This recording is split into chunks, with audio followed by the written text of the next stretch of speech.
Welcome to Flex Your Feelings, the mental health and wellness podcast with myself, Sam Bell, and my ever energetic, very, very happy, smiling in front of me because we've got visuals on this one, Mr. James Penny. Welcome. Thank you. That was Welcome a lovely to your own introduction. show. Thank you for that marvellous introduction. Nice to be here. How are you? Yeah, mate, I'm really, really well. Yeah? Had a really good conversation with you about sex. Oh, So I enjoyed that conversation. It was good, wasn't it?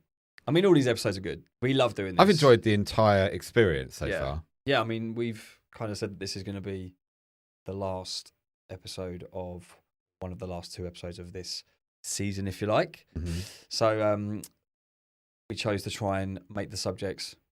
I think we've tried to make most subjects a little bit lighthearted about serious subjects. Do you know what I mean? Because I think that's who we one are, of the right? best ways of really having a conversation is that even though we're talking about serious subjects, you can do that and still Have a meaningful conversation and still laugh from time to time. And laughter is the best form of medicine for anything, right? But yeah, we're coming toward the end of the first season, and In a whirlwind, man. it has been a whirlwind, but in a really good way. Yeah, when we first even had the conversations about this, it was about this time last year that you slid into my DMs. Yeah, Very platonically, by the way. you slid into my DMs. I think it was around about this time.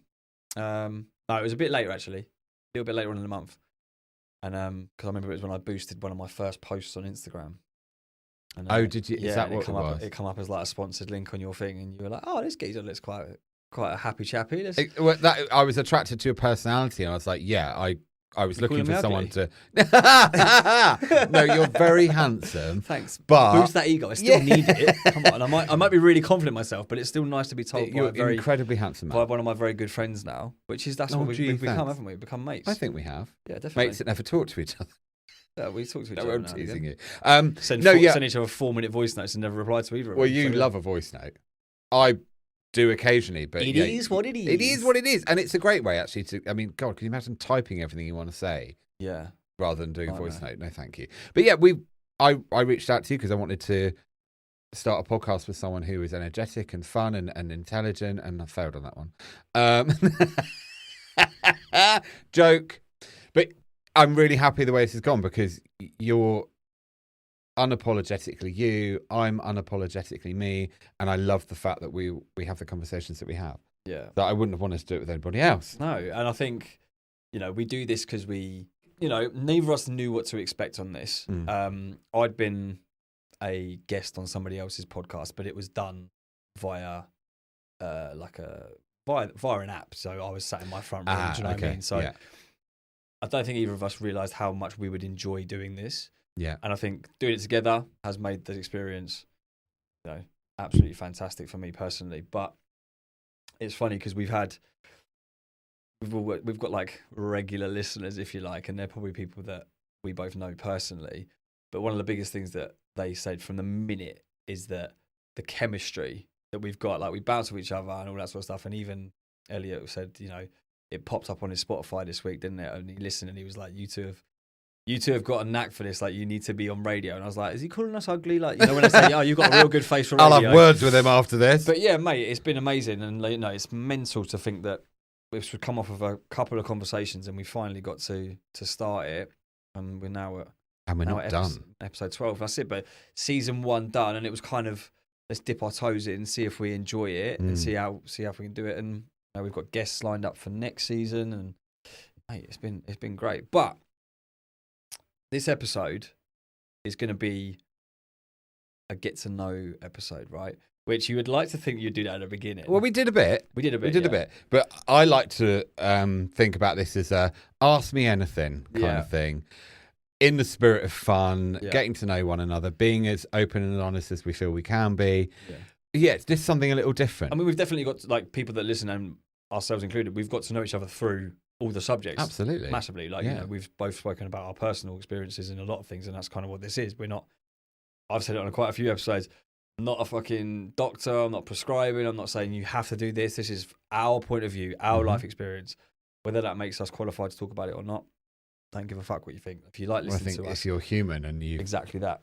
got an opinion, you're allowed to air that opinion. Absolutely. But today, like you say, is Ask Me Anything, and we've both come up with 5 or so questions. Look at your face. No, it's just I feel like I maybe gone to some of the harder hitting questions. Yeah, but that's like we've said, but like you're a therapist by trade. Like you're designed to ask those questions. And you don't get me wrong. Like obviously, I coach people. Yeah. And I ask the questions that need to be asked. But I would go. I think I'm going to go as far to say that mine are probably a little bit more light-hearted. Oh, no, that's okay. And I think there are a couple of mine. We don't know each other, right? Just full disclaimer. No, we haven't shared the questions yet. No.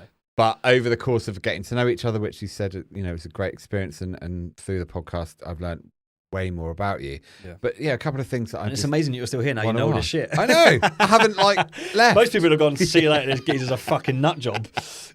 Haven't sort of like run a million miles in the other direction. Yeah. Right. Who's going first? Oh, well, I think you should go first. All right.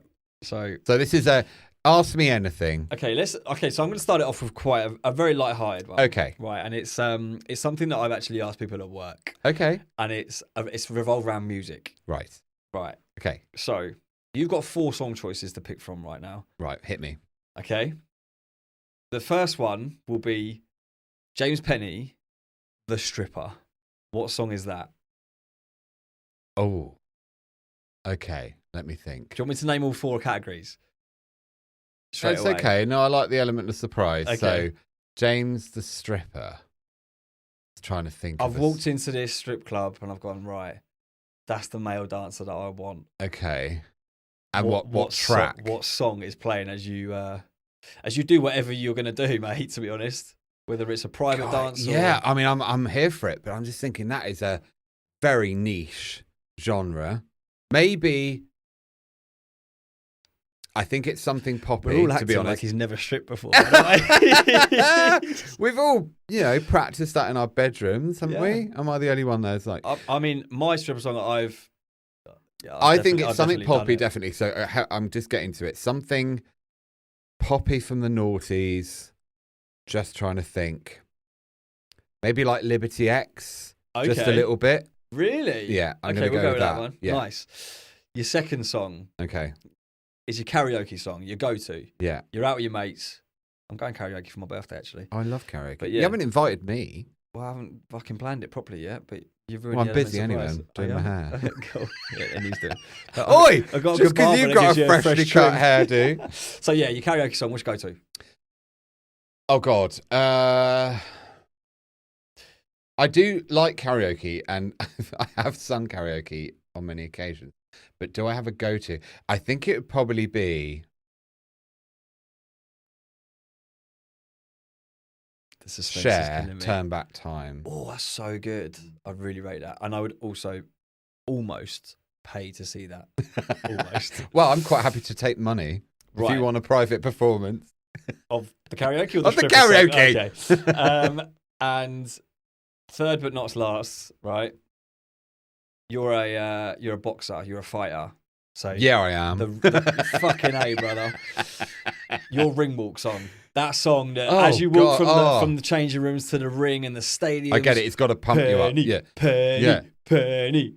What's going on? I know this. I don't want this to be a like Nazi. Like, oh, you can't say that. Well, you can say it. It's your question. It's your answer. I'm hugely into like Marvel movie scores. Okay. So it'd have to be something really cinematic. Okay. So maybe not a lyrical song. No, maybe maybe not something like a pop song. Like Hans Zimmer or something. Yeah, something like that. I'd walk in and it was like one of the fight scene songs. Like the hairs would start. And I'd just that's it. It would have to be like a classical piece from a Marvel movie. Okay. That's by unique. Hans I haven't Zimmer. had that. Yeah. Yeah. And the final one, which not to stereotype. But you're going to. But I'm going to. It feels like, no offense, but. No offense, but, and everything after the but is totally offensive. No, it's just not to be too cliche. I'm here for a drag queen song. A drag queen song? A drag queen song. I've been to Paradise, but I've never been to me. That was the quickest one, obviously. It's sort of, hey lady, you lady, I haven't cursing heard at your life. It's from Priscilla Queen of the Desert. Okay. And it's a drag queen film. Right. With Hugo Weaving in it, who was from The Matrix. Oh, yeah, okay. I don't know who that is. And it's such a camp song that's gentle, but you could really, if you're in full drag, I can imagine you being really sort of flowy with it. Yeah, definitely. I've been to Paradise, but I've never been to So, yeah, that's my fucking first question. I enjoyed that. That's good, isn't it? That Like, was a nice really way to good. start, light-hearted. I need to change all of my questions. No, they are hard. I'm basically going to get a therapy session by James here. Can you though share with us what your answers to that? Right, and obviously I know mine. Right, stripper song, Pour Some Sugar on Me all day. I don't know that boot song. the door in. I'm not going to sing it. Pour that sugar on me. Pour Some Sugar on Me. Oh, I've never heard of it. Are we allowed to play it on here? I don't know. I don't think so. Not even if like my phone accidentally just rings. No, I don't think we're allowed to. Anyway, Pour Some Sugar on Me. Like Who's it by? You don't know, do you? I want to say, is it Led Zeppelin or AC/DC? Okay, one of them. Def Leppard, so neither. I love the song that much. But such a popular Def song. Leppard, so it's like boot the door in. Okay. Like I've gone round it, done it. I've just got Fireman Outfit in my head already. Of course you have. Sorry, that's stereotypical. So stripper song is Pour Some Sugar on Me by Def Leppard. Okay, nice. Ring Walk, Eminem Till I Collapse. Oh, I know a lot of Eminem. I can't even say it. I know a lot of Eminem, but I can't imagine that song. Can't. Okay, well, I'm not going to rap it for you. I'll send you these songs after. So when you're driving the real shady and there's something about shady. It's a proper it's got a good beat to it. It's like real, Without me. It's like angry. Okay, like proper angry. Karaoke song. This could have been so many, especially more recently. Because you like singing. Singing, yeah. And I probably would go to a country one, but one of my all times, When You're Looking Like That by Westlife. Oh, I like that one. Such a Westlife I like a bit of Westlife. I listened to Westlife on the whole way here. When you're looking like that. And the Drag Queen, I'm coming out. I'm coming out. I want the world to know. Yeah, I'm here for it. So there you go. That's it. Oh, amazing. Yeah, good. A really eclectic mix there Yeah, between you and me. Yeah. Hans Zimmer and whatever the one Westlife. you said. Yeah. Hans Zimmer and Westlife used in the same sentence. I'm not sure it's ever happened. No, but maybe it should do. Well, quite. But if Westlife and Hans, if you're listening, maybe a collaboration. Yeah, can you imagine? Like a really cinematic version of you see Thor looking and like you that. see Shane from Westlife just go, "You raise me up," like that. You thought way too much about that. Loved it. That's actually, I'm here for it. Okay. Yeah, right, totally. Go. Right, come on, give me one of these deep ones that you're going to give me. Question.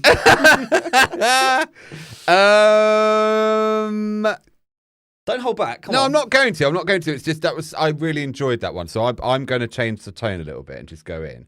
So, this is an odd question. So this is coming from a gay man's perspective. Okay. Don't forget, obviously, growing up as a young boy and a teenager into adulthood, you're a heterosexual man.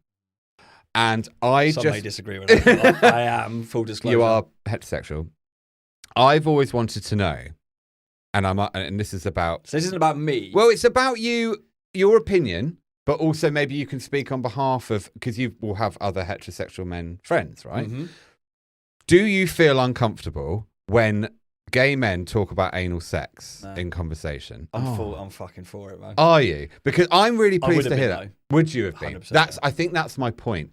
I wanted to ask because I've never directly asked a heterosexual man how they feel about it. Because even though I've got a lot of friends and, throughout my life, I've known a lot of people, even though, and I'm generalizing here, but even though a lot of heterosexual men say they're okay with it, as in me being gay, they will go, oh, stop, I don't want to hear about it. Oh, anal sex, bum sex, no, stop. Too much information. Bit of bum fun. But if they want to talk about their sex capades with me, or I don't go, oh, stop, I don't want to hear about women's bits. Vagina. No, so I just wondered if you were, and I wouldn't judge you for it, but if you were uncomfortable, or if you're not now, what changed? Because that to me is a big thing that I've been worried about in my life, is that actually, even though it's not all about sex, it feels like there's a little bit of a residual I understand. homophobia in there sometimes. Yeah, I understand that. I think generationally was still brought up in that era of, like, I remember when, I can't remember whether it was Coronation Street or EastEnders put the first gay couple on TV. Mm-hmm. There was from a point of being gay, it's made huge strides in my lifetime. Yeah. Obviously, you're a couple of years older than me. Well, thank you for that. I know. I actually didn't make an age-related joke in the last episode. Maybe we should edit that back in. I'm about 6 years older than you, aren't I? I'm 41. Yeah, I turned 44 in a couple of weeks. But yeah, I think karaoke birthday, which I've still yet to have an invite for. That's it. Now I know your songs, you're definitely not coming. But, I'm joking. But yeah, I think it was just because growing up, it was never encouraged to talk about it, and it was never really encouraged to see. I was never homophobic, I don't think, but I wouldn't necessarily say that I even thought about it that much. And I'll be quite honest, like probably growing up, like two blokes were kissing on TV, I'd be like, "Oh, what's that?" Because it was an unknown. I get it, and I'm not afraid to admit that I educated myself on. That sounds like I've had a lot of gay sex now, doesn't it? No judgment if you have. No, but I haven't. No, that in the last 18 months, especially, like I've opened up to a lot of things in terms of like my mind, and to realize people are who they are. They want to be who they want to be, but I've always, especially in sex, I've always been a big like advocate for talking about it, like, and so whether that comes from gay people, straight people, whatever, I don't really see it. There's no difference to me. I think is the best way to put it. I think people, from a straight point of view, don't want to hear about it because they're fearful that, like, most conversations, you want to be able to have some form of input. So if someone brings it up about gay sex and all that, because they can't give an opinion on it, they feel like they're scared to talk about it. I get it. And I think it's that fear of the unknown, to be honest. Yeah. And I think my inner teenager is asking that question. Yeah. Because I totally resonate with what you're saying is adult me. Yeah. But I still feel sometimes, and maybe that's my own now internalized sort of sense of shame about it.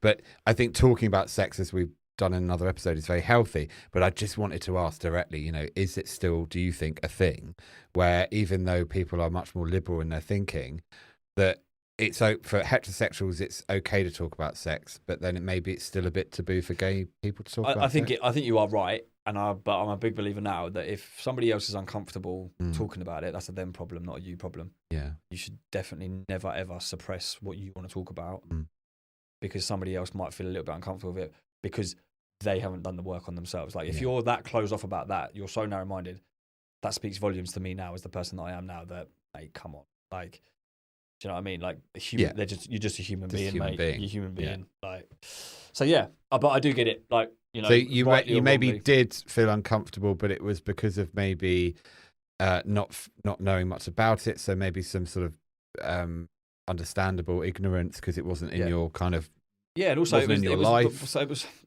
Look, don't get me wrong. This is no way right in any way, shape, or form. But it wasn't even growing up like a little bit in my young teens. It wasn't seen as normal, which is bullshit. It's complete bollocks. And it was only when later on in life when I met certain people, I was like, it's always been normal. But in my kind of society where I was, I didn't have gay friends, didn't really know any gay people. So it's just that I didn't know anything about it. So people are scared of the unknown. They don't know what they're scared of talking about it. And I guess that's where it come from, really. Makes sense. Yeah. And can I thank you for your very honest and sincere answer? Yeah, look, I mean, I love talking about bum fun now. So let's crack on. That's another episode. My next question. How many times have you... No, I'm joking. Here we go. Right. Well, it is Ask Me Anything, so I did say I'd agree to it. That's it, right. Okay, so I'll give you like a little bit of a deeper one. Okay. And I want to put you on a bit of a time limit on this answer because I could genuinely ask you this question and you could talk for hours about it, I believe. Okay. But so do you want me to try and answer as quickly as possible? Give me a decent answer because I want to know the answer and as to how it impacted you. But what would you say is the biggest life lesson you've learned and why did it impact you in such a way? I know that's a massive question. It's quite broad. I love you can't, like you say. Exactly, yeah. The biggest life lesson? Yeah, so an event that happened to you that you made you like... Because I know mine. Okay. Do you know what I mean? I would say that I think the biggest life experience I've ever been through that led to me, like what led to positive change. Yeah, basically, yeah. Or like, why did it have such an impact on you? It was a relationship breakup. Okay, yeah. but it was a relationship breakup when I was in my late 30s. So it would have been about 3 years ago now. Even though I'd been broken up with before, I'd had relationships before which didn't work. The reason it sticks in my mind is because I pretty much had a breakdown afterwards. And it was powerful sense of rejection. It was all the childhood stuff. I completely lost sense of self, and I basically had to rebuild from the ground up. I was wounded on such a deep level. I actually thought about killing myself. There was a point where I was nearly going to do it. I was lying in the bath and I was sort of tracing a knife over my arms, and I was like, at one point I just had this moment of, what are you doing? Enough. This was a few months afterwards, and I know it's a very personal disclosure, but I think it's really important to talk powerful, about. Man. I appreciate you actually I was sharing so sad, and I felt so worthless. But it wasn't about the individual. It was about all of the history. It's never about that one thing. No, it wasn't about him. It was about my sense of shame, low self-worth, feeling abandoned, rejected, not good enough. I mean, you name it. I mean, everything came to the party. But why I'm saying that as my answer is because it led to me being where I am now. So the fantastic human that is in front of me. Thank you. But it was the start of the journey of me really starting to do the proper healing work. And now I can say, hand on heart, I do love myself.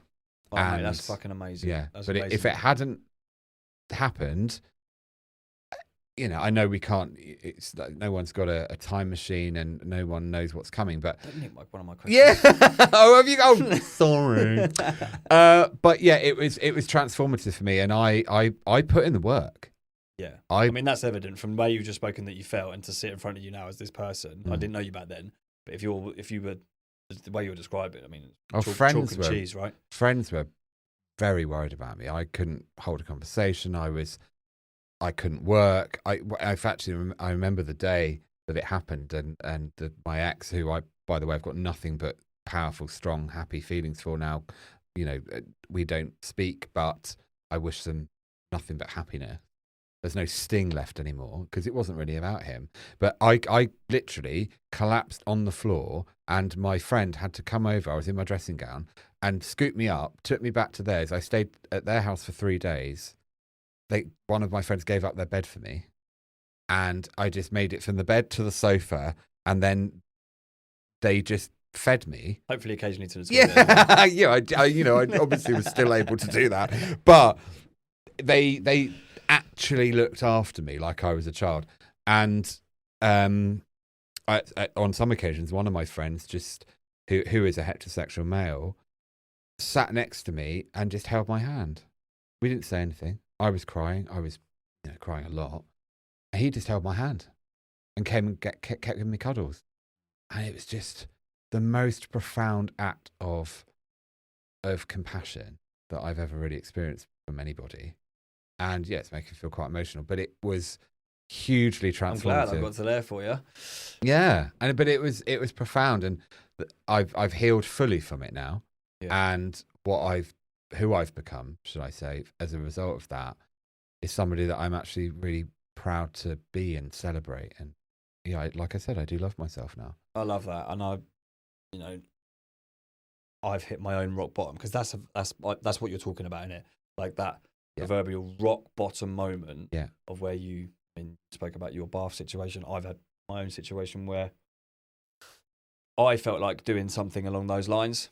I knew how I was going to do it, all that sort of stuff. So I've been there as well. So I completely resonate. And I feel like when you hit that rock bottom, like you say, you've transformed your life. You've almost reinvented yourself completely. And I realised that I've always been good enough. Yeah, it's just I forgot, or I didn't. You lost sight of it. No, right? I lost sight of it. So I rediscovered that my innate, who I am on the inside, has always been good enough. Has always been deserving of love. Has never been rejected. Has always been able to give and receive love. So yeah, it was a real return to me. Yeah, really. I've been to paradise, never been to me. It's not the same thing. But my brain does that thing where if I say a sentence that sounds vaguely like a song, I have to say the song. But yeah, so yeah, that's my answer. Mate, well, as someone that met you a few years on from this moment, I'm proud to call you a friend, mate. So thank you, Sam. Super happy that, your rock bottom created this version of you, because this version is fucking amazing. Oh, that means a lot. Thank you. I'm just going to go get a tissue. Yeah, actually. Right. You piss-taking bugger. I'm joking. That was like the most We said we were going to make this lighthearted. Well, I've suddenly changed my mind. I don't want it to be lighthearted anymore. I want you to be bereft and sad on my behalf. You can keep this if you want. No. Funny, but no, thanks. No, I don't want that. Right, come on. Your turn. Okay. See, that was a deep one. It was.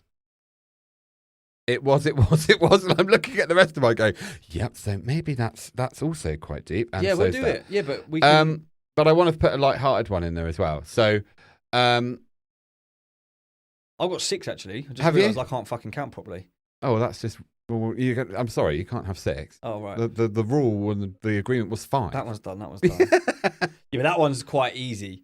And it's like, probably goes against everything that we stand for in this podcast, but I'm going to ask it anyway at some point. Oh, okay. Well, let's talk about building up. Yeah. Sorry, listener, if it's a grave disappointment. Right, come on. Ask me a question, boy.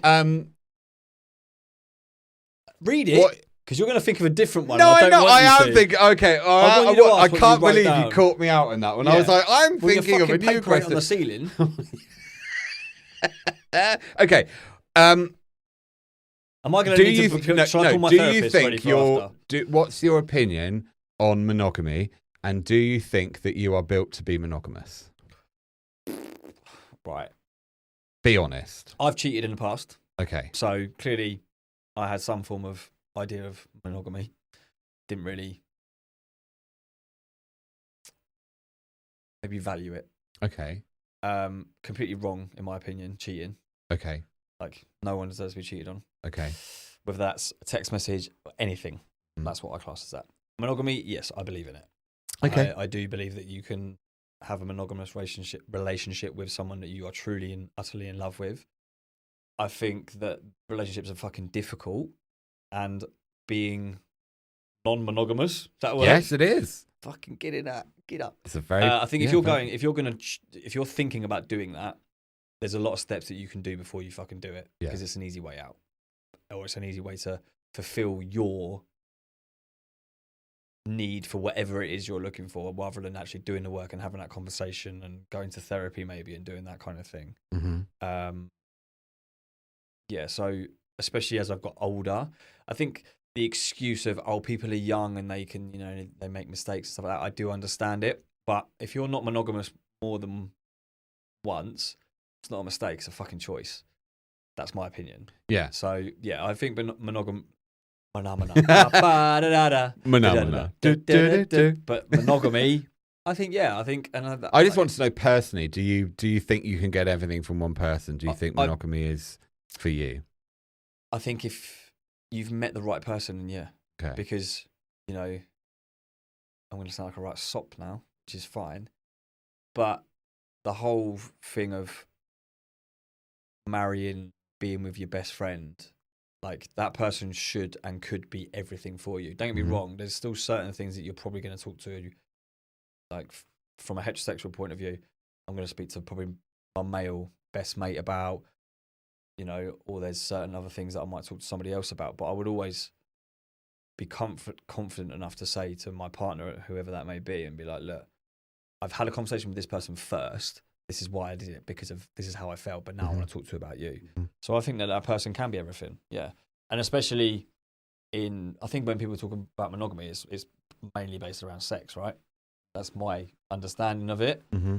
And if you're not getting the successful, if you're not getting the sex that you want from your partner, then you need to have. It goes back to the episode that we spoke about. Have a fucking conversation. Be adult about it. Be mature. Be emotionally intelligent about it. Because ultimately, if it's that much of an issue, then there's ways in which you can do things. Divorce if fucking needs be. If you're on 2 different playing levels, then fine. It is what it is. It's one of them things. But yeah. I don't. I think to wind it out. Yes, I believe in it. Do you? Well, I do. I think it's very much a personal choice. I think it's a choice that is fluid depending on where you are in life and who you're with. And I can't say that if somebody then said to me, do you want to be ethically non-monogamous, that I wouldn't consider it. I have thought about it in my life before. I'm currently in a monogamous relationship and cherish that. Yeah. Fully invested in being monogamous, would not consider myself, open to any other sexual experience with someone. But we don't stay the same. No, of course, you evolve as people, right? I think you're exactly right when you say it's about a conversation. Have I thought about polyamory before as an example? Yes. Okay. See, I don't understand that. I mean, I know what it is. Yeah, but it doesn't make sense to you. At the moment in my time in life, at this time, I'm like, the thought of somebody else and my partner, I haven't got one right now, but in a relationship, I'm like, fucking not a chance. Yeah. That's just me. I'm just very open-minded to any of it, because I think there is a big part of me that thinks I do question whether or not you can get everything from one person. I don't just mean sex, I mean emotionally as well. And then can there be other forms of relationship that maybe do occasionally enter some form of sexual contact with each other, but you also get an emotional bond too? Like I kind of have this thing about it, polyamory is seen as having other relationships with people more than a primary partner. Yeah. But, it's just something I think really makes me think about the importance of community more than anything else. Like if you put everything on one person, it's too much. It is a lot for them, yeah. But am I open in the future to talking about it should it come up? Yes. Am I in a monogamous relationship now and happy about it? Yes. But I do think I don't have a very rigid view. I'd be very happy to have open conversations with people. I think that's a mature way to look at it. Like, that you're not going to be set in your ways, for want of a better phrase, for a long time. I think you get taught to monogamy is the mainly terrible piece of the English language. I'm the one that can't speak properly, mate. Monogamy is the primary social construct we get taught. Yeah. As it, you are with one person. You're with one person. Traditional values. And then you look for that one person, and that one person is meant to be for life. But I don't think that that's realistic. Already, I haven't achieved that because I've had big gaps being single. Yeah. So I haven't found a partner at 18 and been with them for 20 years. So it just depends. That he's 38. He's not. Oh no, I'm a bit more than 20, unfortunately. But yeah, I think it's something that I just want to be more liberally minded about it. That's all. I just think because monogamy is a social construct. Do we have to subscribe to it? Do we have to say yes, monogamy? When actually, maybe just allow yourself to think about the idea of other ways to build relationships. Define your own relationship. Don't just go, well, because society says this. I think a lot of it is generational, like you say. Yeah. Don't know how long ago now it was. When I first became kind of single, I went on a dating app, and there was a girl on there that she was a few years younger than me. I knew who she was, and she started messaging me, and I was like, I'm sure you've got a partner, like, sort of thing. And my mind went, oh, she's fucking cheating on him. She was like, oh yeah, he's fully aware. She was like, we both have other partners, and I was like, you're fucking like early 20s. I was like, that's unknown to me. Like, yeah. She was like, yeah. She was like, we have other sexual partners. It's literally just that. Sometimes they actually join in with us. Mm. And I was just like mind blown but it's generational. The next generation are so much more open minded about that kind of thing. So yeah, I mean, I think maybe already. I probably should, if we're going to do a talk about this later on, we'll find stats and figures, but people that are getting married is declining. Like, probably one because of fucking money. How much it fucking costs. I mean, what's the average cost? 25 grand, something like that? I'll pay it's more than that now. Is it? I reckon so, yeah. Oh, I thought, okay. Bloody hell. I would say so. Fucking talking to some geezer the other day, they wanted to charge him £900 for cutlery. What? That's to hire the fucking stuff, not even to keep it. I was like, hire cutlery? Apparently so, yeah, like as part of the venue in the evening. Bloody hell. Like, what, so if we don't buy the cutlery, what are they going to fucking eat with? Anyway, So yeah, monogamy, I believe in it. You Okay. believe in it to a certain degree. And Yeah, I do. No, I do believe in it, and I believe that my opinion might change. Yeah. Okay. Interesting. I like this. I'm learning about you. Okay. Right. Your turn. My turn. Okay. Okay. So, in terms of I've got 3 categories here, but I mean there could be fucking tons. Okay. Like, there could be loads. Okay. But this is probably you're in a very good position to answer this. Okay. 1, because I believe of your sexuality. 2, because of what you do for a living. Okay. Who do you believe is the dominant sex in terms of 1? Oh God, I might have to write down what I'm. Emotional availability and intelligence. Okay. I think we all know the answer to that straight away. 2, in emotional actions. In terms of acting on emotion and stuff like that. Okay. And like actually actioning plans. So like if you say you're going to do something, you actually do it. So following through. Okay. And 3, we're in decisiveness. Who would you say, if you were to stereotype in your experience, as a dominant, are men better at making decisions, or are women predominantly better at making actual decisions? Mm-hmm. Okay. So let's go for the emotional availability one first. Okay. Women, done. Excuse me, this is my question. You're asking me for my opinion. Okay, I think for all of them, and I'm not just being awkward, I think for all of them it's very much individual, but if you want me to purposefully and consciously enter a bit more of a stereotype realm, which I don't think isn't necessarily wrong, because I think it's dominant behaviours grouped together, you can form an opinion that is for everyone. But I'll play the game. Yeah. So I think women. For all of them. For emotional availability. Yeah, I would agree with you. And I Which don't is why now it's so, when women say, "Oh my God, you're so like emotionally available," I'm like, "Yeah, I am." Like I'm an anomaly in not an enemy, which is I whistled through my teeth. Oh, did you? I can't do it again. But I am. That was a very fucking disappointing whistle. Sorry. In a straight world, so dating for me, when they're like, "Oh my God, you're so in touch with your feminine side." Not all women talk like that, by the way. I was going to say that's really poor. Really poor. Then yeah, I'm like, yeah. So yeah, I would agree with you. But I think historically speaking, the reason that is because women have always been encouraged to have emotional conversations. They were encouraged to socialize in a different way to men. If you watch any kind of period drama after dinner, the men will go up to their smoking rooms and talk about business. That's the second time you've referenced that in this season. I'm stereotyping now, but yeah. So men will go off in their smoking jackets to them and talk business with each other, and women be like, "Oh, he's so handsome, and I didn't know whether to ask him out."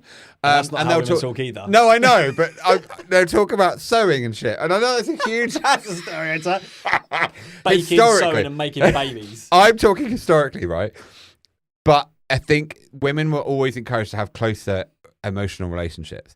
Men have never been encouraged to have close emotional relationships, maybe until now. Yeah. And that's why I think. So even though I know I'm polarizing and being quite binary in my opinion, I do think that it's because there hasn't been the historical and continuous cultural emphasis on, no, men, you count in this too, right? So if I was to ask you this in like 20 years, your answer would probably be a little bit different. I want it to be both. Yeah, exactly. Yeah. There isn't one. But as human beings, we're emotionally available. Cool. Yeah. Go on then. So action takers.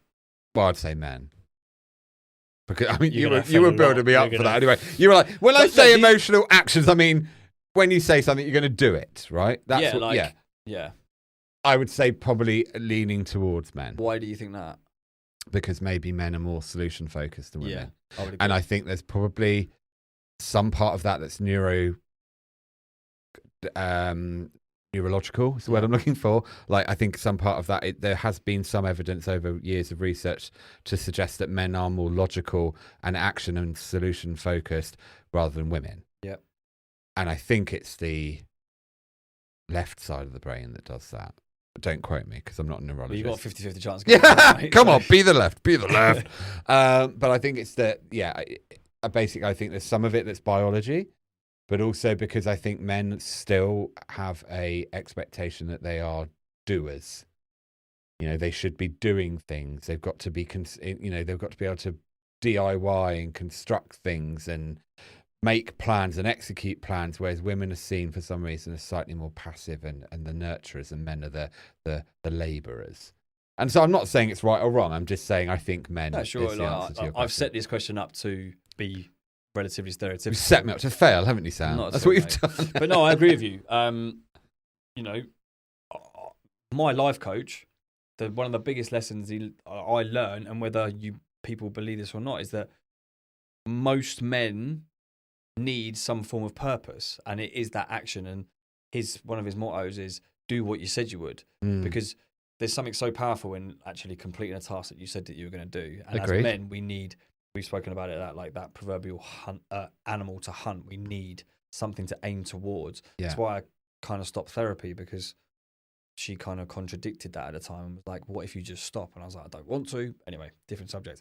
But yeah, I think you are. I think you're right. I think it's getting better. It's like those two flip them round in 15 years' time.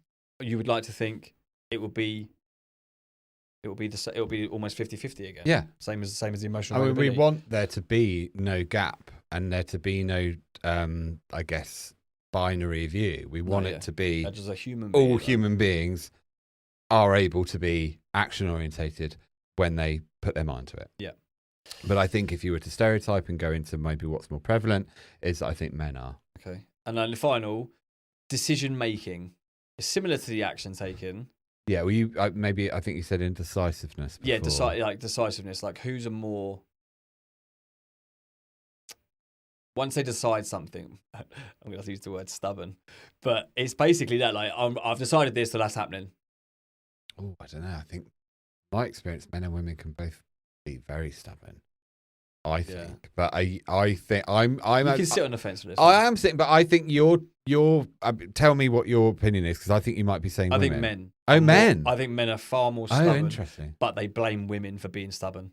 Oh, okay. So there's a fucking whole conversation. I think. Okay, whoa, men are far harder to have a conversation with and be like, look, be a little bit more open minded about this. Whereas women, probably because of the emotional intelligence, historically, are a little bit more like, it might take you a while. This is just my experience, but most people that I've met, the more open-minded people have been of the female gender rather than male. A lot of my mates, they're very, very strong-willed, and I love that about them. But I don't think that I could change. Not that I believe you should ever try and change someone's mind, because that's different. Like, you have to try and believe what I believe. Yeah. But I think I've got probably a set number of friends that might not be as open-minded to different things, and they are male. So yeah, that's my opinion.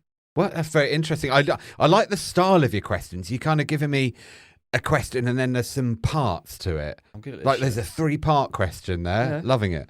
Okay, is it my turn? It's your turn, buddy. What is one of your secret single behaviours that people may not know about you? Secret single behaviours. So as being single isn't. As in, like, what is one of your odd, air quotes, things that you like to do when you're on your own? I mean, I know our last episode was talking about, but we all have quirky behaviours, right? With things we do that maybe people be like, okay, that's a bit peculiar. I don't think this is. The problem is that I'm quite open on social, so maybe people do notice, and some of my friends would. I've just thought of something, and actually, you were standing in one of your stories as you were stood in a puddle, or you stood in a. I was stood in a lake. Stood in a lake. Yeah. I said it was a puddle because I was short. You fucking arsehole. You just height shamed me. Forgive me. I'm so sorry. But no, so what, like, something odd that you do behind closed doors that people might be like, what is that? Could be something to do with the way you clean the house. Could be something with what you like to watch, or anything, Something quirky. This is going to sound rubbish, but I'm not that interesting. But I am. No, because I referred a lot of it to dating, right? Because when you're dating people, they want to get to know you, and we've spoken earlier about it being like almost like an interview, and it's like, right, what can I be? What do I believe is unique about myself that I will maybe tell them and stuff like that. So obviously, like, the whole life coaching thing is quite niche. Mm-hmm. I mean, there'll be millions of them soon, but I would say I love let's stereotype, right? As a 33, I'm not 34 yet. Not yet. Straight. I would say I'm quite a strong male person.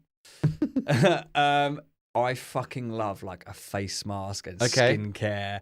Like if you turn around to me and was like, so me and my partner, not have like future, because hopefully one day I will find one. Of course you will. Right. I want one of those little fucking, you know, those toe spreaders. Oh yeah. Like, get them on, do my feet, give me a pedicure, put me in feet in a foot spa, and then I've got fucking cucumbers on my eyes. I've got one of those face masks on.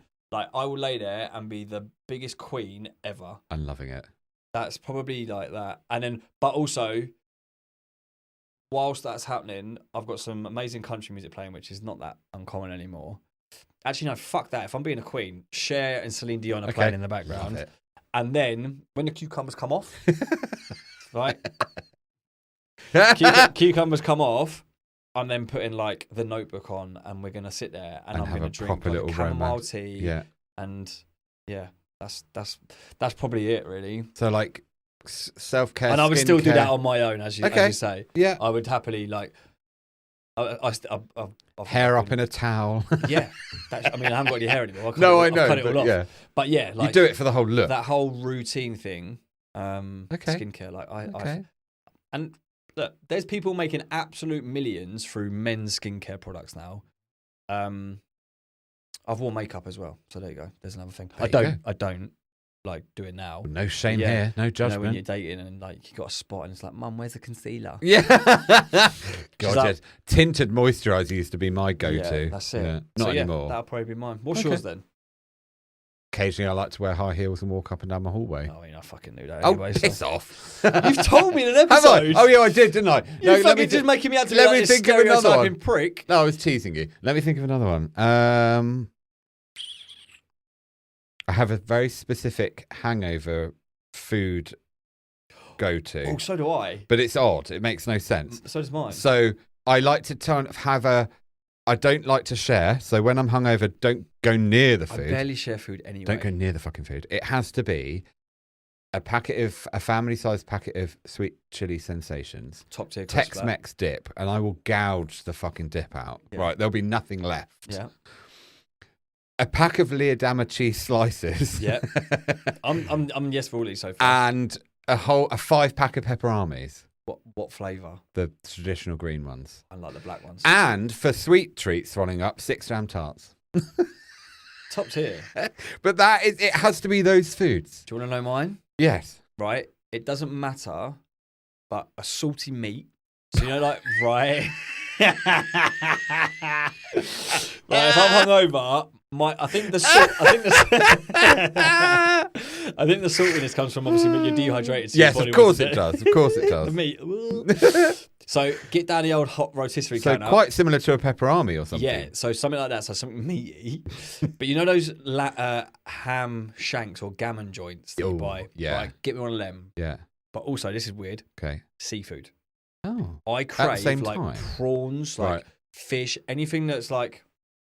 I'm salivating. Fucking hell, I'm getting hungry. Steady on. It's a bit I tell you what, we'll pause there for a break. I'm just going to go chew on a prawn. But yeah, that's weird, isn't it? So yeah, maybe that's another one. Okay. My single behaviour that when I'm hungover... It's quite specific. I've got a very I like big meat image. And fish. I've got a strong image in my head of you just chamming down on this huge hamburger. With a face mask on. With your toe spreader on. I've got nom chops in between my toes and I'm like, pick one up. And then afterwards, like, nom nom nom down to the bone. Oh, I fancy a prawn. Yeah, that's epic. Me. Okay, I've forgotten whose go it is. You just asked. So have I asked 4 now? I don't know. Oh, I think we have. That one. Okay, right. So if you could travel back in time to any time, turn back time. See, that would be playing while I have my face. If I could find a way. We've sung a lot on these today. So yeah, travel back in time to like an era. Yes. End or time. When would it be and why? Oh, lovely question. A lot of choice here, isn't there? Yeah, well, time is ongoing and goes back quite a while, so yeah. Right, Stephen Hawking. I was going to make a really bad joke there, but I'm not going to. God, where would I go to? I mean, I'm sure there's plenty of periods. I think okay, this is going to sound so like predictable, but probably back to don't look at me like I know what the you're gonna one say. word I'm going to say. It begins with what letter? Go on, just say it. No, what does it begin with? The letter. What? What am I going to say? What do you know? What I'm going to say? I think I know what era you're going to go back to. Okay, but you tell me. I'd go back to see the dinosaurs. Oh no, I didn't fucking have that. What did you think I was going to say? I thought you were just going to go back to like the 70s when like everyone was like super flamboyant. So that I just stereotyped the shit I mean, I out might stop off at the 70s before you go see a T-Rex. ding, ding. Stop off at the 70s, have a quick joint and flower power, and then off to the dinosaurs. Yeah. So you'd go back. Oh, to I'd totally prehistoric times. Yes, I would. Why? Yes, because they're fucking big. Have you not seen Jurassic Park and World? Like this shit doesn't work. No, but you'll get eaten. I'd turn up in my time machine. It's quite a safe time machine. It's not in a phone booth like that. Shit. It would be invisible and I wouldn't be able to be seen. But it would be able to fly, obviously. And I'd just go around and watch all the huge fucking creatures of the prehistoric era in action. I mean, how intense? Have you seen a dinosaur's dick? No. They must have had them though, right? Well, of course they did. How else would they be produced? You never hear about a dinosaur dick. You hear about donkey dick. Is this the way you said it? You never hear about dinosaur dick. But you don't. Like you don't actually, do you? When was the last time? Like, you know the T-Rex, like because they got those, look at its huge penis. They got those stinky little arms. Like that is a T-Rex. What about how big's their penis? That's what I do when I'm getting a tiz at home and I can't find something. My partner calls it the sort of ADHD autism sort of go-to pose is the T-Rex arms. It's a proper thing. Okay. It's sometimes we go to that sort of because we're the most relaxed like that. If you think about it, you're not like this, like ready to fight. Yeah. You're kind of just having a tiz. But anyway, yeah, no, you don't hear about that. And maybe we should. Like, God almighty, they'd be huge. I want you to go back in time to dinosaurs and be like, right, and photograph a dinosaur dick. Yeah. Okay. Because I want to know that T-Rex hasn't got the biggest dick in the jungle. Imagine if it was really small? It will be, won't it? Because he ain't going to be able to have a wank because he's fucking up here. Oh, God. Poor creatures. Be like, can't get to it. But can you imagine? I know Jurassic Park, by the way, I think the reason for my answers because it's one of my favourite films. And the score. The originals. You love Hans Zimmer, don't you? Oh, God, that's just I don't even know if he wrote that, but is that kind of music? Okay. Go on. I don't know if he did. Yes, it might have been. Maybe. No. Who did the music? It might have been him, you know. Yeah. Sounds like a Can't think off the top of my head. Track. Anyway, is it my go? Yep. What was your answer to that question? 110. Oh, wait. Yeah, that's going. Time, by the way, listeners. We do have to keep track of the episode length. Let's make this the last one. But what was your answer? What my time? Yeah, go back? Tell me. I would go back to like the 70s, 80s, just purely because I would love to be one.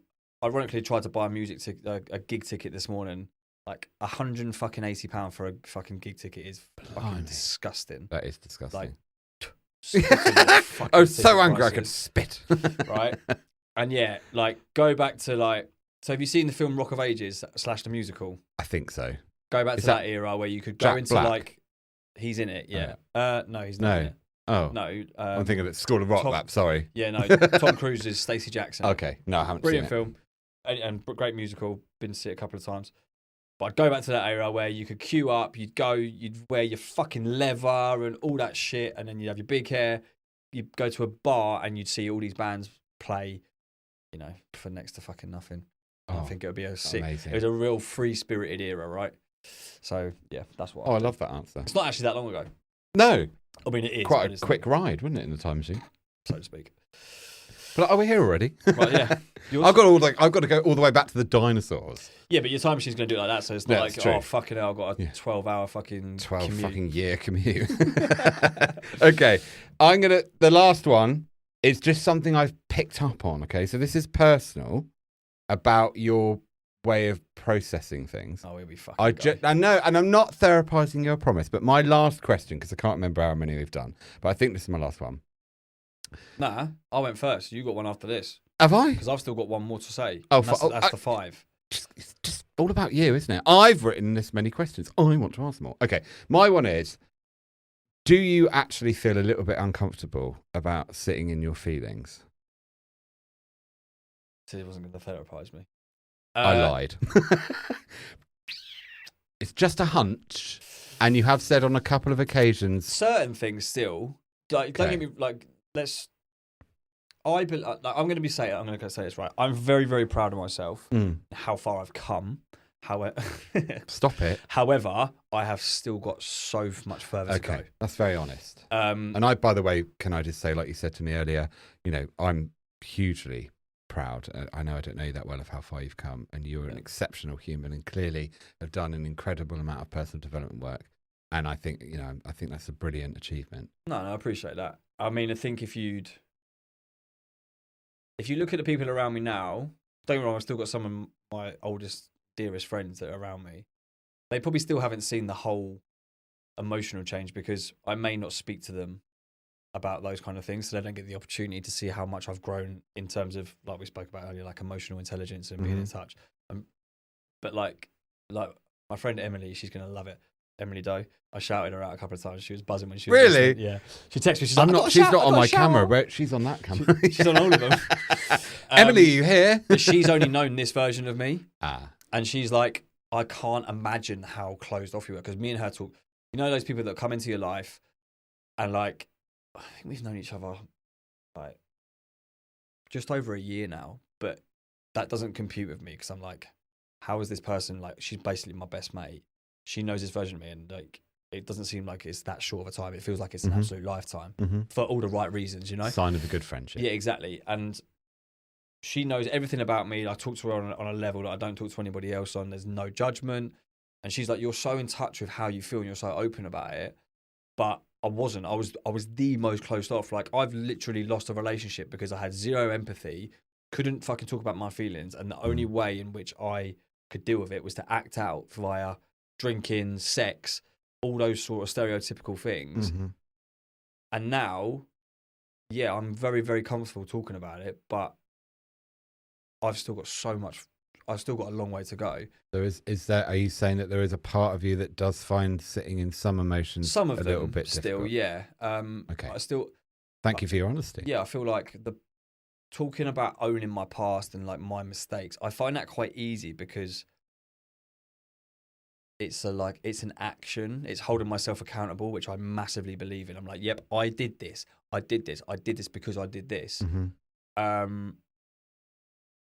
But I still feel like certain things, like certain emotions and stuff that I talk about, like in terms of like my ex-partner, and I wish her all the best, and I'll always have some form of love for her, but I struggle to still talk about me not being in her little girl's life, because to me it's heartbreaking. So yeah, so things like that I still do struggle to probably really what's the word where you talk about, converse like my feelings about it, because I still get quite emotional about it. So yeah, that's very moving.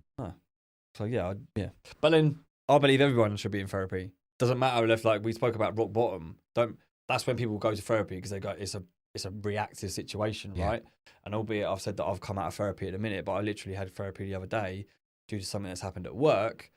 And I was like, I fucking remember why I love this shit. And I was like, I kind of joked. We did like a group session, and I kind of joked about it. And I was like, there's only a couple of us in there. And I was like, once I start, you won't shut me up. A bit like this fucking podcast, to be honest. I haven't felt that at all, Sam. What are you talking about? So yeah. No, that's really a really sincere answer. Thank you. No worries. Right. And keep working on it, may I say. Yeah. I mean, you've got this. You can do it. Oh yeah, I don't doubt it for a second.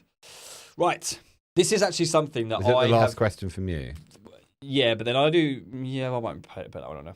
Right, so this is something that is actually like kind of it's a coaching technique, and I've been asked to do it a few times. I'm actually going to put a time stamp on this one in this particular question, which I wouldn't normally do, because you normally ask somebody to determine whether it's 6 months or a year, and it'll make more sense in a second. But it's called a hot pen technique, is what you actually do. And basically, if you were to write a letter to yourself from James Penny in 5 years. In 5 years. Say 5 year time, James Penny writes a letter to himself now and says, I am so proud of myself I'm so proud of you for doing what you've done over these 5 years, because I've become successful in however success is to you, whether that's family, whatever kind of thing. What, if you were to write a letter to yourself from 5 years in the future, how does your life look for you to know that it's been like successful? Does that make sense? So yeah, it does basically, make sense. where do you see yourself in 5 years' time? Okay. Is a nicer way of putting it. But I like the way it's. Well, the thing is, the technique is that it's designed because you write it down, and you go, and then you look at it, and you go, right, that's your plan. My way of measuring, I guess, success is maybe, I don't know if that might be a part of it for me anyway, but part of it definitely is I want to reach more people and help more people, however that may come about. I feel passionately about the mission of wanting to help people feel like they're good enough and that they've got, they can go on this real powerful journey for themselves, and I want to be a part of that for people. Continuing to, if I write my letter and I can say in that letter that my internal state is still calm, happy, accepting, loving, and I still. Are you yet to become all these? Yeah. Say again. Are you yet to become all these things? No, I'm joking. I suppose what I'm trying to say is I'm never going to stop investing in me. Yeah, I love that. But I think I don't know how that growth is going to take place, and so if you're asking me what would I write to my former self and say, this is how you know it's been a success, or it's been. Yeah, I'm so proud of you for putting the work in, because I've kept this I'm so proud of you to continue to put the work in and don't ever stop, because just when you think you're done, you're not. Yeah. In terms of like, let's look at it from a point of view of, let's say, family. And if you want to talk about like environment, where do you live? Like, who are you living with? As long as I'm happy. What have you experienced in that 5 years? I'd want to. I'd want to. It's not so much about. I'd like to be in a relationship, obviously. Well, you're in one now, right? And I'm in one now, but I think it's if I forecast 5 years, I'd love it that we'd still be together. But I think, if I was to sort of indulge in maybe where I lived, I'd want to live somewhere which felt really nourishing. Like there'd be a lot more green around me. I maybe be a bit more rural. Yeah. Just be a bit out of the hustle and bustle of suburbia, and just be in a bit more of the country. Nice. Really. And then I'd look back and go, yeah, you've made it there. Not too far that you can't commute. That's it. Not too close that you're in it. Just like even driving here to where we record the podcast, I'm like, oh my god, there's so much space. Is that trees? Is that fields and upon more fields, and you look and all you can see is fields. I love that. Yeah. So if I can get there, that would be wonderful for me. I'd love that. Yeah. I think I'd see that as a sign of achievement and that's the better word, achievement rather than success. That's the word I'll be like, yeah, you've done good here. Yeah. You're in your sort of rural country cottage type place. Dog? Yeah, probably. Yeah. Get your steps in. I'm an animal lover, dog and a cat, probably. Yeah. Don't take the cat for a walk. No, well, I might. I mean, everyone do them, but I still find people that put cats on leads a little bit. It's a little bit weird. I wouldn't do it, but no, I'd probably have a dog and a cat. Nice. And I would be living somewhere a bit more rural, and I'd have in my current position in life, I'd have my partner with me, obviously. And what about practice? Like, obviously, you're a therapist. Oh, I'd like to. Where are you at in terms of career wise? I'm in a really good place. At the heart of everything I do is to help people. So I know I've got to put food on the table and I've got to make a living, but also it's about being an acts of service for people. And I'd probably want to still be doing a podcast. Oh, I'm so glad. Because I was literally about to say you've literally missed the most important thing. And what about flex your feelings? Where's that? Oh, we would be like on season. We will 20. Yeah, probably. Something like that. But we'd be 2 seasons a year. We'd have guests up, lots of guests. We'd grow the podcast to something which reaches many more people for the purpose of helping people. So yeah, I'd definitely still be doing this. And I'd probably be traveling a bit more, helping people. Nice. Spreading the word of you are good enough. Yeah. To people. So yeah, I don't see my career changing, only growing, hopefully. Nice. Not necessarily just to see more clients, but to reach people in a different way. No, mate, it's a great answer. Fantastic. I want to. Well, hopefully, I'm still in your life in 5 years' time. I hope you if are. we're doing this podcast, then if I've been fucking replaced, you better be. Fuming. Yeah, can you imagine?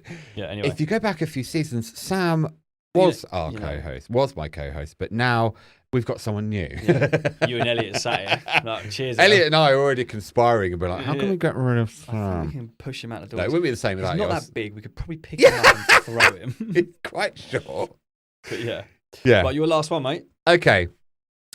This is a difficult question, but it's a positive one, and it just whatever comes into your mind, let that be your organic answer. Was that your tummy? That was my tummy. Oh, it is getting to, it is lunchtime. Oh my god, it's 20 past. No, you ate it last time. I had an apple. Sadly eating him out of house and home, which, by the way, anyone that knows me knows that is a real possibility. If I go into anyone's house, if you ever invite me over to yours, have food in. Okay. Oh, but when you come to my house, expect nothing. In the yeah. So just pepperoni and some jam tarts. Well, no, I see buy them on the hop, as and when I'm feeling it. Yep. When are you're happiest? And how do you know that how do you cultivate that? I mean, there's so many things that make me happy now, which is actually quite is profound the right word, I think, to say that now, because when I look back in the past about what I believed made me happy, it's all false. Okay. So now to sit in, to reference earlier, to sit in my feelings and go, what actually makes me happy? Like, this makes me happy. Like, I think if people turn around and say, oh, I'm going to make a podcast, they want to do it for to monetize it and they want to see a future. And like we've spoken about, in 5 years' time, there's every chance that if we keep still doing this, there will be some form of money to it. Great. But I don't do it for that. Yeah. Like, I deliberately so obviously I do the fire brigade and then I do electrical work. Like, I deliberately haven't done electrical work today because I love coming here. This makes me happy. Spending time with you, doing this makes me happy. In the gym, that's when I'm at my happiest. Yeah. Spending time with friends and family. I think that's really cliche to say, but it's true. No, it's true. And I never feel like I work a day in my life the whole time. In the moment when I'm in the fire brigade, I'm surrounded by amazing people. I fucking love the job. I love the responsibility. Obviously, I mentioned that I've been promoted relatively recently, so I'm kind of in a temporary promotion position. I love being depended on. There's probably a few things in there that might need to be addressed with a therapist, but it is what it is. That's when I'm at my happiest. Just with... Well, you're helping people. Yeah. When I'm surrounded by good people that I know genuinely care about me and I care about them. And yeah, I'm happiest when I'm walking on my own, listening to a podcast or listening to music. I'm happiest when I'm driving to work, singing my heart out on the way to a podcast studio. It's the things that make me happy now. I'd never realized how many things did make me happy. But it's when you realize that this does. There's so many things to look at in life that go, yeah, I'm happy when. And funnily enough, like one of the first things that I learned about journaling was, how do I want to feel today? And I kept writing happy and I kept writing happy and I kept writing happy. And it's like, find out what makes you happy and just do more of it. It is that fucking simple.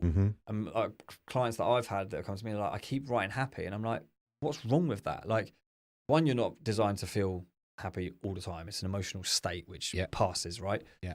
But, I don't know what to do to make me happy. Well, there will be some things. So a lot of them have got kids. Does taking your kids to the park make you feel happy? Yep. Okay. Do more of it. And then you will find more things that make you feel happy. And when you register that happy emotion, that state, you go, fucking write it down. Do you know what I mean? Because the only way to believe that you're going to be doing something more, the way you're going to feel something more is evidence proves that just keep consistency. Yeah. Keep doing it. So you find those things. So I find those things. Do them a lot. Yeah. And, make this time is episode for them. 12. Yeah. I'm continuing. And the more we come here, the more I enjoy it. You go way back to the very first couple of episodes. It was an eye opener. So didn't really know how we were going to do it. But it was fun, wasn't it? But it was fun. But I look back now and I think, oh my God, like I look forward so much to this now. And I was looking forward to starting something. But I fucking have a whale of a time here now. And before you know it, we've been here since 11 o'clock. nearly 4 hours have passed. It's like, where the fuck's that time gone? And that's proof, right? Proof that you're happy, you're enjoying yourself when time just goes like that. Absolutely. Because you're not thinking about the time, you're just in the moment. Yeah. That's a powerful answer. And when you spoke, I felt a real sincerity and a genuine, like, good feeling in my heart as you were saying it. I was like, yeah, that's the shit, isn't it? Yeah. That's the stuff. Well, mate, all I used to do was fucking get drunk and do stupid shit and not really feel any real emotion, because that's what, when I started to change, I realised my life had to change. I looked back and I was like, what do I do for fun? And it all involved alcohol. Bar playing football with my mates, obviously don't recommend playing football when you're pissed. Not that I've done it, but even that, it was like the aftermath was getting steaming. And don't get me wrong, I had some amazing times with all those friends and that, getting pissed and stuff. But it was my only thing that I had to go to for fun. Mm-hmm. And now, like, I've done the whole sobriety thing. I like a period of it to see how I dealt with it. Now I do drink now and again, and I have an amazing time. Like, me and Emily went out the other week, and we just had we went and had a couple of glasses of wine in Battersea Park, and then we got a pizza, and we had and all that. And alcohol for me can be, I'm okay with it now. Yeah. But it didn't. That was all my life was. It was like, if I wasn't getting pissed, I wasn't having fun, I wasn't happy. Yeah. So yeah, growth, sir. What about you? Go on, give me your answer. Or in a nutshell, everything you've just said. Yeah. And I'm not. It's the little things. I'm not stealing it. Yeah, that is real great representation of what I think life is all about. Yeah. To me, it's laughing, having fun, learning, and doing the things that make you feel good. Just doing more of those things. So walking and meditating, going out with friends and watching comedies, and just laughing is probably a big thing. I know, obviously, if I'm laughing a lot in a day, it's a good day. Yeah. And if I'm not, why not? So but I think we should leave it there for today. Yeah, definitely. I've learned a lot about you. That was fun. Maybe we'll do that.